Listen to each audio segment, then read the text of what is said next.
ಯುವಕನೊಂದಿಗೆ ಪರಾರಿಯಾಗಿದ್ದ ಗೃಹಿಣಿಯನ್ನ ಕೈಹಿಡಿದ ಪತಿಯೇ ದಾರುಣವಾಗಿ ಹತ್ಯೆ ಮಾಡಿ ಪರಾರಿಯಾಗಿರುವ ಘಟನೆ ಚಾಮರಾಜನಗರ ಪಟ್ಟಣ ಪೊಲೀಸ್ ಠಾಣೆಯ ಸಮೀಪವೇ ಹಾಡಹಗಲೇ ನಡೆದಿದೆ.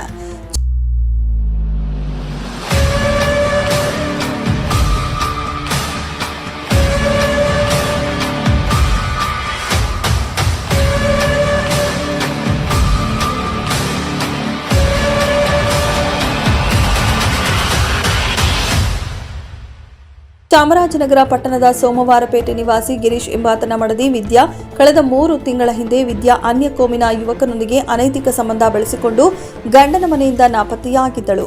ಪತ್ನಿಯ ಹುಡುಕಿ ಕೊಡುವಂತೆ ಗಿರೀಶ್ ಪಟ್ಟಣ ಪೊಲೀಸ್ ಠಾಣೆಗೆ ಮನವಿ ಮಾಡಿದ್ದರು. ಪತಿಯಿಂದ ಪತ್ನಿಯನ್ನ ಹುಡುಕಿ ಕೊಡುವ ಕಾರ್ಯದಲ್ಲಿ ತೊಡಗಿದ್ದ ಪೊಲೀಸರು ವಿದ್ಯಾಳನ್ನ ಕರೆಸಿ ಪ್ರಿಯತಮನಿಂದ ದೂರವಾಗಿ ಗಂಡನ ಮನೆಗೆ ತೆರಳುವಂತೆ ಮನವಿ ಮಾಡಿದರೂ ಸಹ ಆಕೆ ಗಂಡನ ಸಹವಾಸ ಬೇಡ, ತನಗೆ ತನ್ನ ಪ್ರಿಯತಮನೇ ಬೇಕೆಂದು ಹಠ ಹಿಡಿದಾಗ ಪೊಲೀಸರು ವಿದ್ಯಾಳನ್ನ ಸಮೀಪದ ಮಹಿಳಾ ಸಾಂತ್ವನ ಕೇಂದ್ರಕ್ಕೆ ಕಳುಹಿಸಿದರು. ಇನ್ನು ವಿದ್ಯಾಳ ಪತಿ ಗಿರೀಶ್ ಪಟ್ಟಣ ಪೊಲೀಸ್ ಠಾಣೆಗೆ ಆಗಮಿಸಿ ಪತ್ನಿಯನ್ನ ಮನೆಗೆ ಬರುವಂತೆ ಮನವಿ ಮಾಡಿದರೂ ಪತಿಯ ಮನವಿಗೆ ಸ್ಪಂದಿಸದೆ ಠಾಣೆಯ ಹೊರಗಡೆ ತೆರಳಿದ್ದಾಳೆ.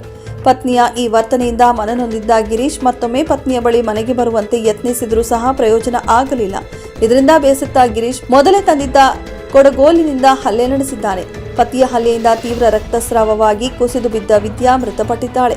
ಇನ್ನು ಸಿನಿಮೀಯ ರೀತಿಯಲ್ಲಿ ಈ ಘಟನೆ ಹಾಡಹಗಲೇ ನಡೆದಿದ್ದು, ಹತ್ಯೆ ಮಾಡಿದ ಬಳಿಕ ಗಿರೀಶ್ ಸ್ಥಳದಿಂದ ಪರಾರಿಯಾಗಿದ್ದು ಈತನ ಬಂಧನಕ್ಕೆ ಪೊಲೀಸರು ಬಲೆ ಬೀಸಿದ್ದಾರೆ.